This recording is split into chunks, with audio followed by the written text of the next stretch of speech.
Here's your news for May 28, 2020. And your headlines for today include: original plans for AJ Styles before moving to Raw revealed, title match booked for WWE Raw next week, big match revealed for WWE Raw next week, another name joining AEW, Mike Tyson gets physical on AEW Dynamite, real reason why Matt Riddle was called up to Smackdown and not Raw, why Shane McMahon thanked Matt Riddle at Summerslam, released WWE wrestler working for Impact Wrestling without a contract, 2 title matches more booked for AEW Dynamite next week. We're kicking off today with news about AJ Styles, as whilst he may now be a Smackdown star, it wasn't too long ago that the Phenomenal One was stealing the show on Raw. During Wrestling Observer Radio, Dave Meltzer explained why Styles was brought over to the Red Brand in the first place, but added that he hadn't exactly succeeded. He said, "AJ was there to make new baby faces. That's what he was there for. How many new baby faces did he make? None." Meltzer went on to give examples of some of the stars Styles feuded with over the United States title, including Ricochet, Cedric Alexander, and Humberto Carrillo. He added, "Every single one of them was supposed to be in a big feud with AJ where they would get over and they would win the title, and not one of them did." It's hard to argue with Meltzer's point, as Styles eventually lost the gold to the long-established Rey Mysterio, and it'll be interesting to see how Styles fares on SmackDown, especially as he's still part of the Intercontinental title tournament. Speaking of Raw, we're looking ahead to next week's show, and since the episode has been taped already, the WWE is letting fans know what to expect next Monday. Following his United States Championship win this week, Apollo Crews will defend his gold on next week's show, though it'll be against a mystery opponent. It's possible that Crews will end up having a rematch against former champion Andrade, who won the title back at Madison Square Garden in December against Rey Mysterio, or it's possible that a superstar from another brand will use the cross-brand invitation to take a shot at the new champion. Speaking of inter-brand matches, NXT Women's Champion Charlotte Flair will once again be on Raw next week, as it'll be champion versus champion when she faces Raw Women's Champion Asuka. This'll mark Flair's second time competing on Raw in as many weeks, and following her loss in a triple threat match and her loss to SmackDown Women's Champion Bayley last week, we're sure the Queen of All Eras will be looking to topple the Empress in non-title action. From Raw to NXT now, as this week's show saw Matt Riddle and Timothy Thatcher go to war in a cage fight, with Kurt Angle as the guest referee. During the match, a kick by Riddle knocked some of Thatcher's teeth out, as well as bleeding from the mouth, though that didn't stop the pair from fighting. After a back-and-forth affair, it'd eventually be Thatcher who got the win, choking Riddle out to win via knockout. A brutal war to say the least, the match was a fitting end to Riddle's NXT career, and it'll be interesting to see how he gets on the main roster. Though the King of Bros may soon be heading to the main roster, it's been reported that Riddle won't be heading to Raw for a very special reason. During Wrestling Observer Live, Bryan Alvarez discussed Riddle's heat with Brock Lesnar, and found the whole thing interesting as Raw's Paul Heyman is a big fan of the original Bro. He said, "I mean, it's weird. I'm sure there are aspects of it who are people that are just encouraging Matt Riddle to do what Matt Riddle does, but on the other side of this, if anything else should tell you that this is legit, because if they were trying to work together to build something up for a match, I mean, Matt Riddle goes to Raw." The fact that Riddle wasn't moved to Raw seems to imply WWE doesn't have plans for him to feud with the Beast, though Alvarez added that Lesnar probably won't be back until they're running shows with fans again. It seems that Riddle will be a SmackDown superstar from now on, and though the former NXT Tag Champion has admitted getting a Lesnar match will be an uphill battle, we doubt this'll stop him from trying. More Riddle news for you next, as fans will remember the fighter's confrontation with Bill Goldberg at SummerSlam 2019, and it turns out the former UFC star got high praise from a McMahon, just not Vince. Appearing on The Bump, Riddle revealed that Shane McMahon saw the pair's confrontation and later thanked the King of Bros for not taking a swing at the Hall of Famer. Riddle went on to say that he'd never fight backstage, as he'd rather beat Goldberg in front of millions of fans, and time will tell whether Riddle gets his match against Goldberg or Lesnar in the coming years. Though Riddle may be gone from NXT, the show goes on, and a huge stipulation has been added to the NXT Championship match for TakeOver in Your House. On this week's episode, NXT champion Adam Cole said that when he beats Velveteen Dream, the bizarre superstar can never get another match against Cole again. Not only did General Manager William Regal agree to the terms, but he added that the match will take place in a setting worthy of the NXT title, though fans will have to wait and see just where exactly that'll be. From WWE to Impact Wrestling now, as Deonna Purrazzo recently showed up after her non-compete clause with NXT ended on May 22nd, though fans are wondering what kind of deal the Virtuosa is on.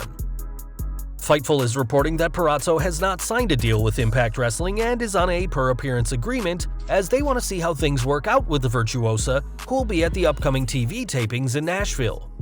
This could be good news for AEW's Kenny Omega, who recently got some grief over not signing Purrazzo, as it appears that he still has the opportunity to get that done.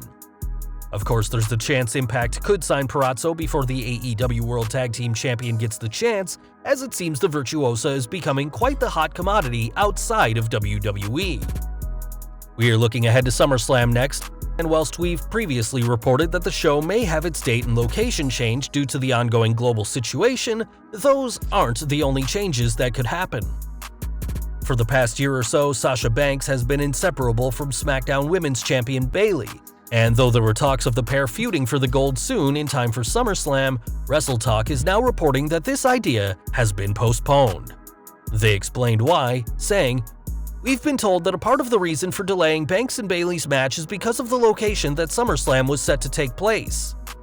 It certainly seems like the WWE is positioning Banks to be the babyface in the upcoming feud, as Bayley is portraying an overbearing heel, and given that SummerSlam was planned to take place in the boss's hometown of Boston, it's clear the company would rather save her huge pop for when she's in Beantown. While their SummerSlam match and feud may be postponed, it's only a matter of time before the tension between the two boils over. But for now, it remains to be seen when and where their championship match will eventually take place. We've got AEW news now, as though Chris Jericho and Mike Tyson had a run-in a decade ago in WWE, the former AEW World Champion clearly hasn't forgotten about it. During an Inner Circle pep rally, Le Champion called out Tyson for an apology for knocking him out, though not only did the baddest man on the planet not apologize, but he brought out just some of his own crew for a fight with the Inner Circle. The brawl that ensued also saw the entire locker room empty and try to break it up, though it continued as they approached the ring once again. It seems that Jericho and Tyson have some unfinished business, and time will tell whether this will lead to an actual match for the boxing legend. We are looking ahead to next week's Dynamite, as the show will see not one, but two huge title matches. After a battle royal this week, Jungle Boy was crowned the #1 contender for the AEW TNT title and will face Cody Rhodes next week, while Hangman Page and Kenny Omega will defend their AEW World Tag titles against the team of Jimmy Havoc and Kip Sabian. Chris Jericho will also be in action next week, though his opponent hasn't been named, and you have to imagine that Mike Tyson will be watching Jericho's match with great interest. Arguably the biggest story to come out of Dynamite this week was the debut of FTR, as Dax Harwood and Cash Wilder stood toe-to-toe with the Young Bucks. Following their shocking debut, both Dax and Cash tweeted out the same photo of themselves at the venue and gave some suggestions of what FTR can stand for. It'll be interesting to see how the former Raw, SmackDown, and NXT Tag Team Champions go from here, but it's clear that many fans are happy to see the pair on AEW programming. More AEW news for you now, as following a leg injury recently, Britt Baker appeared on this week's show to let fans know more about the situation. Rocking up in a wheelchair, Baker criticized several other women on the show, claiming that the new AEW Women's Champion Hikaru Shida is a cheater, former champion Nyla Rose is a conspirator, and that Chris Statlander's claims of being an alien is a crock of you-know-what. Like any good conspiracy theorist, Baker also had a corkboard with threads to connect everyone she claims is against her, and claimed that the plan for her leg to be broken was a 3-on-1 attack and had been in the works since AEW started. Baker also confirmed that she'll be back by All Out, and given that the show won't take place until September 5th, Baker does have time to get healed up, and until then, she'll have plenty of time to look over her conspiracy. Back to WWE now, and this week's edition of the Gold Brand saw the interim NXT Cruiserweight Championship tournament continue, as the top spot in Group A was decided in triple threat action. In a high-octane mashup, it was Drake Maverick who got the win, defeating Jake Atlas and Kushida in an emotional win for the former 24/7 champion. The finish of the match came when Atlas locked Kushida in an armbar, but Maverick was able to pin the Japanese superstar at the same time to advance. Given that Maverick was released on April 15th, he is literally fighting for his career in this tournament and will now face El Hijo del Fantasma, the winner of Group B in the tournament, in the finals. If Maverick can win the tournament finals and the title, that may be enough to keep his career in WWE, though fans shouldn't expect Del Fantasma to take it easy on the British star, as he too hopes to be crowned the interim NXT Cruiserweight Champion. And we're ending today with news from Monday Night Raw, as this week's show saw the return of a crowd atmosphere as the NXT roster helped make some noise during the 3-hour show. On social media, some fans were quick to criticize the crowd's live reactions, with some even claiming that some of the reactions sounded scripted. According to Ringside News, though, this isn't the case, as there were apparently no scripted lines that the NXT superstars were instructed to say during Raw. Their report also says that the closest thing the superstars got to being directed is that they were told to keep the energy level up, but were not given specific things to chant or cheer. Both the NXT and Raw superstars certainly had a long day, as they had to tape 2 shows on the same day. And while the crowd were given chairs to sit on during breaks, but if things did sound forced at times, it just goes to show that a WWE crowd can get exhausted even when there's only a few in the building.